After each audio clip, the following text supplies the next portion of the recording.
So, hello mga bro, welcome back ulit at meron na naman tayong gagawing isang electric pan dito mga bro. Yan, bali ang problema ng electric pan na ito mga bro ay mahina yung kanyang ikot. Yan, kahit naka na siya, kahit naka number 3 na ay mahina pa rin yung kanyang ikot. Okay, so yun ang sabi ng may-ari. Yan, naka number 3 na pero mahina pa rin yung kanyang ikot. So subukan natin isaksak ngayon. Saksak natin. Ayan. Tapos panda rin natin. Ayan, number 1 yan. Number 1. Mabagal talaga. Number 2. Ayan. Bumilis naman siya ng kaunti. Number 3. So, ayan mga bro. Mabagal talaga oh. Mabagal. Iba talaga yung bilis ng number 3 kapag talagang mabilis siya. So, tignan natin. Look muna natin. Hindi kontento yung may-ari mga bro. Kasi kulang daw yung hangin na nasasagap niya kapag binabalas siya. Okay. Tanggalin muna natin dito sa saksakan. Ayan. So, tignan natin dun sa likod niya.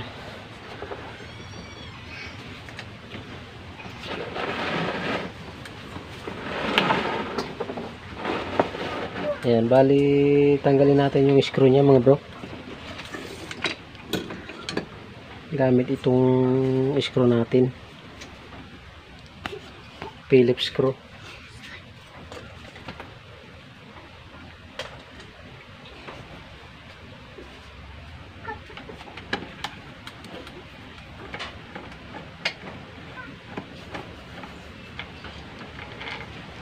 Ayan.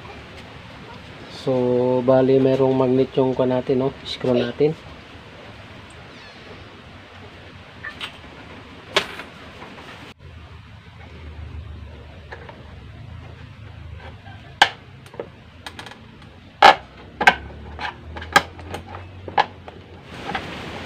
Ayan, natanggalan natin yung kanyang tanggalin natin to.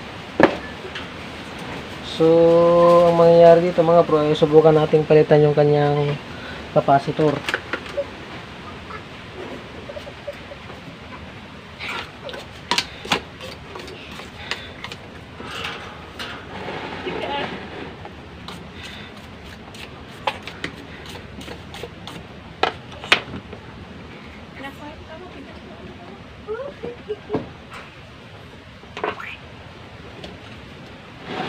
So, tanggalin natin yung capacitor niya.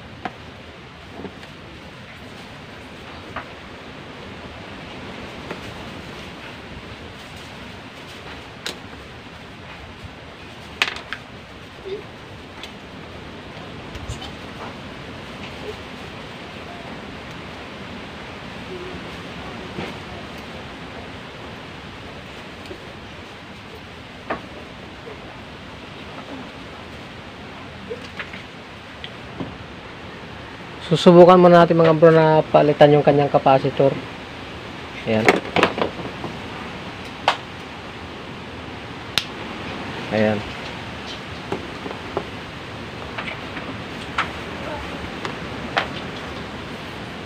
So, balatan natin yung wire.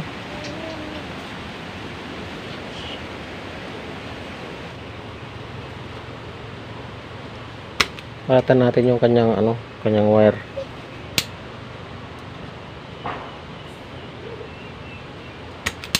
Ayan. So, try natin kabitan ng bali yung dati niya mga bro ay eto. Nasa 1.5 microfarad. Okay.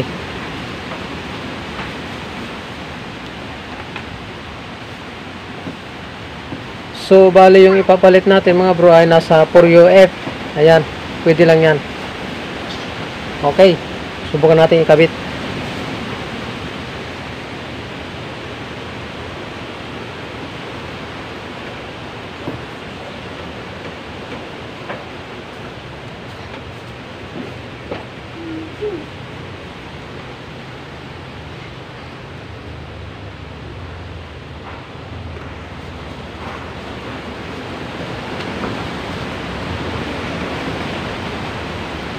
Tapos subukan nating testingin.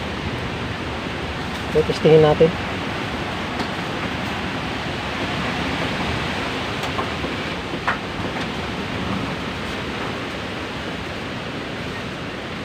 So saksak natin sa kuryente. Ayan. Tapos yun natin. Ayun mga bro, mabilis na siya. Oh, mabilis na siya oh. Ayan, number 1 pa lang siya. So number 2. Ayun. Talagang mabilis na siya. Number 3. Okay, mabilis na siya mga bro. Malakas na yung kanyang hangin. On natin. Off natin. Yan. Tapos, yun natin ulit.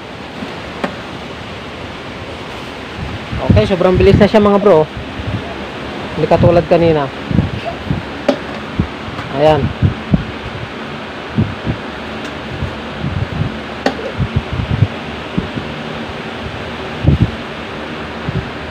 Okay, off na natin.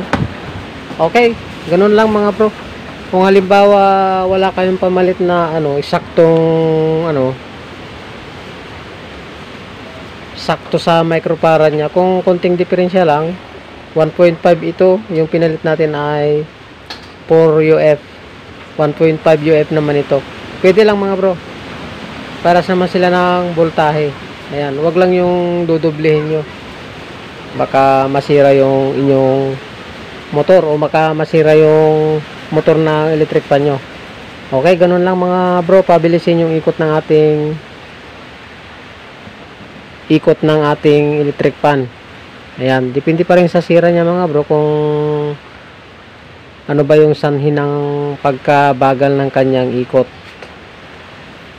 So i-troubleshoot nyo lang. Kung halimbawa napalitan nyo na ng capacitor ay ganun pa rin, either na kumbaga